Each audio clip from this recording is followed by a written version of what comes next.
You are a logical, independent adult. You pay your bills, you manage your responsibilities, and you try to keep your emotions regulated. But put a game on the screen, and suddenly you are off the couch, pacing the room, and yelling at a referee who cannot hear you. We write this off as just a hobby, or a simple distraction. But the truth is, caring deeply about a game you aren't even playing serves a vital psychological function.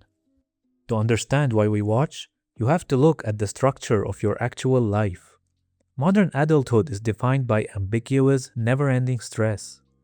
Think about your daily routines. There's no clear scoreboard for managing business operations. There's no definitive whistle that blows when you are trying to optimize your daily expenses or track your progress against a strict monthly savings goal. Your career progression and your financial plans are incredibly complex, constantly shifting, and they never truly end. You are running a race that has absolutely no finish line, and your brain is exhausted by the permanent ambiguity of it all. This is where the game comes in. It provides the ultimate low-stakes escape. When you sit down to watch a football match or a basketball game, you are stepping into a contained alternate reality. For 90 minutes or 4 quarters, the chaotic rules of the world completely disappear. Everything inside the white lines of the court is very simple. The rules are strictly defined. The boundaries are clearly drawn. There's no gray area. A ball is either in or it's out. A shot either goes through the hoop or it misses. And most importantly, there's a clock. When the time runs out, the conflict is over.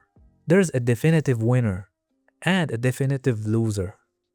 For your burnt out nervous system, watching a problem get cleanly resolved in real time is a great psychological vacation.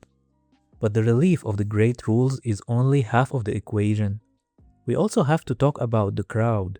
As society progresses, we have become increasingly independent, isolated, and skeptical. We curate our own lives, we work behind our own screens, and we keep our guard up in public. But humans still possess a deeply ingrained primal wiring for tribal belonging. We have a biological need to be part of a collective group. Rooting for a team is one of the last remaining socially acceptable ways to experience absolute unity with a complete stranger. When you put on a team jersey, you are instantly connected to millions of people. You can walk into a room, lock eyes with a stranger wearing the same colors, and share an unspoken bond. You experience the collective euphoria of a goal and the shared devastation of a loss. It fulfills that deep biological need for a tribe, but it does so without requiring any real-world risk. Your physical safety and your livelihood are never actually on the line. But what about when there is no team? What about individual sports? Why do we sit in absolute silence watching two people hitting a ball back and forth? Think about watching a grueling tennis match. Individual sports strip away the tribe, and instead they offer us a psychological mirror. It is a pure one-on-one battle of mental endurance. There are no teammates to pass the ball when you are tired, and no one else to blame for a mistake. When we watch an athlete struggle or execute a perfect shot under immense pressure, we are watching human resilience in a pure form.